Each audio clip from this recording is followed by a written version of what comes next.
इस सर्दियों के मौसम में मैं आपके लिए लेकर आई हूँ बिना फटे और एकदम अंदर तक स्टफिंग भरे हुए मूली के पराठे, जिसे अगर आप बिना चटनी के भी खाएंगे तो बड़े टेस्टी लगेंगे। और मूली की पराठा बनाने के लिए जो आटा हम लगाएंगे, कोई आपको स्पेसिफिक आटा लगाने की ज़रूरत नहीं है। आप रोटी बनाने के आटे से ही इन मूली के पराठे को बना सकते हैं। तो करते हैं रेसिपी शुरू। अगर आप मेरे चैनल पर नए हैं तो जेएस कुकिंग कॉर्नर चैनल को सब्सक्राइब करना ना भूलें। तो मूली का पराठा बनाने के लिए मैंने यहाँ पे ली है 1.5 मूली। 2 मूली का यूज़ नहीं किया है, मैंने 1.5 मूली ली है। जितने मेंबर्स के लिए आप बना रहे हैं उस अकॉर्डिंग आप मूली की क्वांटिटी ले लें। मूली को पानी से धोकर अब इसके आगे और पीछे के हिस्से को हम रिमूव करेंगे और इसे हमें पीलर से छील लेना है। ये प्रोसेस मैं सिर्फ आपके साथ शॉर्ट में शेयर कर रही हूँ। इसे छील लेने के बाद इसे हमें ग्रेटर से ग्रेट कर लेना है। मैं मूली को ग्रेट करने के लिए इस तरह के ग्रेटर का यूज़ कर रही हूँ। आप चाहे तो इसे चॉपर में डाल के भी क्रश कर सकते हैं।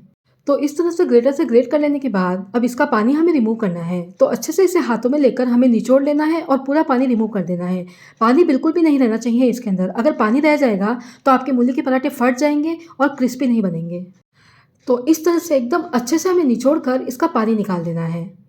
बहुत ज़्यादा पानी होता है मूली में, इसलिए एकदम अच्छे से आपको निचोड़ना है।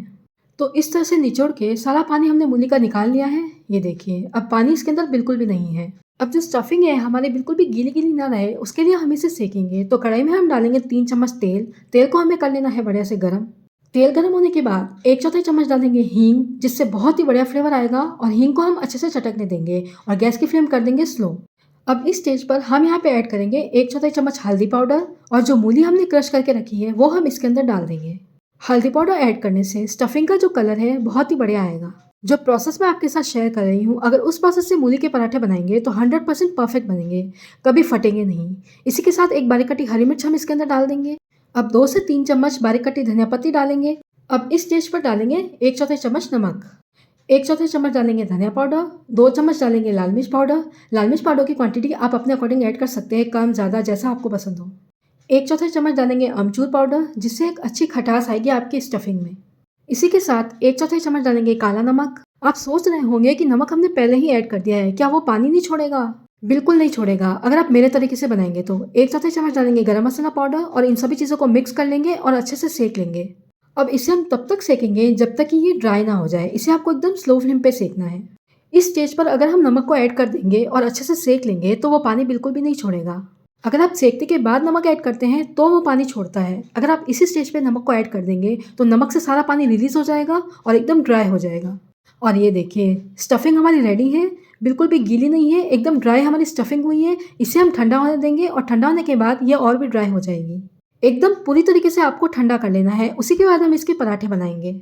स्टफिंग हमारी ठंडी हो रही है, तब तक हम इसके लिए आटा लगा लेंगे। तो मैंने यहाँ पे लिया है 1 कप गेहूं का आटा। और कोई भी तरह का आटा हमें इसके अंदर नहीं लेना है। थोड़ा सा नमक डालेंगे और थोड़ा थोड़ा करके इसके अंदर पानी डालेंगे और आटा लगा लेंगे। जिस तरह से हम नॉर्मल रोटी का आटा लगाते हैं उसी तरह से हम लगाएंगे। ना तो ज़्यादा सख्त लगाएंगे और ना ही ज़्यादा नरम। कोई बेसन वगैरह हमने इसके अंदर यूज़ नहीं किया है, सिर्फ आटा और नमक हमने डाला है और थोड़ा सा पानी डालकर इसका हमने इस तरह से आटा गूंथ लिया है। अब इस तरह से आटा गूंथने के बाद 5 से 10 मिनट के लिए इसे हम रेस्ट करने के लिए रखेंगे। और 5 से 10 मिनट बाद आटा हमारा एकदम अच्छे से सेट हो गया है। हल्का सा ऑयल लगाकर इसे हम एक बार फिर से मथ लेंगे। ऑयल या घी जो भी आपको पसंद है वो आप इसके अंदर लगा सकते हैं और इस तरह से एक बार हम मथ लेंगे। अब इसकी लोई तोड़कर हम पेड़ा बना लेंगे। जिस साइज के आपको पराठे बनाने हैं उतना पेड़ा आप बना लीजिए। हम जो पराठे की थिकनेस रखेंगे वो मीडियम रखेंगे। तो इस तरह से मैंने पेड़ा बना लिया है। अब इसके ऊपर हम लगाएंगे परोथन यानी कि सूखा आटा, जिससे हम आसानी से इसे बेल पाएं। इस तरह से सूखा आटा लगा देने के बाद अब इसे हम रखेंगे चकले पे और हल्का सा हाथों से फैलाकर इसे हमें राउंड शेप में बेल लेना है। बेलन आपको एकदम इवनली चलानी है। जब भी लगे कि बेलन इसके ऊपर चिपक रही है तो थोड़ा सा पराठन आप इसके ऊपर लगाइए और फिर से बेल लीजिए। और इस तरह से आपको इस साइज का बेल लेना है। इस तरह से बेल लेने के बाद अब जो स्टफिंग हमारी ठंडी होने रखी थी हमने, ये देखिए कितनी ड्राई हो गई है। बिल्कुल भी इसने पानी नहीं छोड़ा है। तो बस जितनी स्टफिंग आपको चाहिए उतनी स्टफिंग आप इसके अंदर भर दीजिए। इस तरह से 1 चम्मच स्टफिंग को डालने के बाद इसे हमें चारों तरफ अच्छे से फैला देना है, ताकि जब हम इसे खाएं तो एक एक बाइट में हमें स्टफिंग का एहसास हो, कहीं भी खाली खाली ना लगे। अब इसे मैं बंद करूंगी ट्रायंगुलर शेप में। आप चाहे तो इसे गोल शेप में भी बना सकते हैं। थोड़ा सा अट्रैक्टिव लगे इसलिए मैं इसे इस तरह से ट्रायंगुलर शेप में बंद कर रही हूँ। तो दोनों किनारों को एक के ऊपर एक रख दिया है और जो नीचे का हिस्सा है उसे हमें इस तरह से बंद कर देना है। एकदम अच्छे से आपको इसे सील करना है, ताकि जो स्टफिंग है इसकी बिल्कुल भी बाहर ना निकले। और इस तरह से हल्के हाथों से प्रेस कर देने के बाद इसे हमें हल्का सा बेलन से बेल लेना है। ज़्यादा जोर नहीं लगाना है, सिर्फ हल्का सा बेलना है ताकि अच्छे से ये सील हो जाए। और थोड़ा सा ये पतला हो जाए, ज़्यादा पतला हमें नहीं करना है। और बेलते वक्त ध्यान रखिए इसका शेप बरकरार रहना चाहिए। तो बस इसे हमने इस तरह से बेल लिया है। इस साइड इस तरह से बेल लेने के बाद इसे हमें पलट देना है और फिर से हम इसके ऊपर हल्की सी बेलन चलाएंगे। और ये देखिए इस तरह से हमने इसे रेडी कर लिया है। मूली के पराठे अगर इस तरह से बनाएंगे तो स्टफिंग आपकी बिल्कुल भी बाहर नहीं निकलेगी और इस तरह के शेप बनाने से बच्चे भी इसे आसानी से खाएंगे।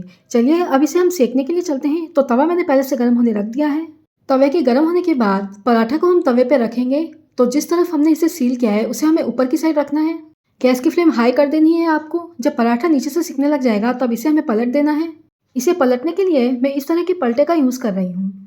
हल्का सा ये देखिए नीचे से सिक गया था। तो पलट देने के बाद अब जब ये नीचे से फिर से हल्का सा सिक जाएगा तब इसके ऊपर हम लगाएंगे घी। आप चाहे तो तेल का यूज़ भी कर सकते हैं। अभी ये नीचे से सीखा नहीं है और ये देखिए मैं फिर से आपको उठा के बताती हूँ। इस तरह से जब सीख जाए तब इसके ऊपर हमें लगा देना है घी।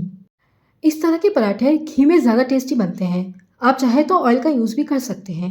इस तरह से सभी तरफ घी लगा देने के बाद अब इसे हमें पलट देना है और इस तरह से उलट पुलट करके हमें इसे गोल्डन ब्राउन और सुनहरा होने तक सेक लेना है। इसकी दूसरी साइड भी हम अच्छे से घी लगा देंगे। पलटे से आप इसे चारों तरफ दबाते रहिए ताकि एकदम इक्वली ये सीखे, कहीं से भी कच्चा ना रहे। इस तरह से स्पैचुला से दबा देने के बाद अब इसकी दूसरी साइड हम घी लगाएंगे और इस तरह से अच्छे से हमें घी लगा देना है।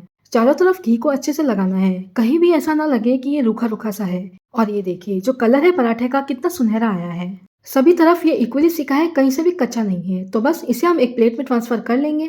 तो सर्दियों के मौसम में आप भी अपने घर पर इस तरह के मूली के पराठे ज़रूर बनाइएगा। मैंने इसे सर्व किया है धनिया की चटनी के साथ। अगर बिना चटनी के भी आप खाएंगे तो आपको ये बेहद टेस्टी लगेंगे। धनिया की चटनी किस तरह से बनाए अपने घर पर मैंने ऑलरेडी रेसिपी शेयर कर रखी है, लिंक मैं नीचे डिस्क्रिप्शन बॉक्स में दे दूंगी।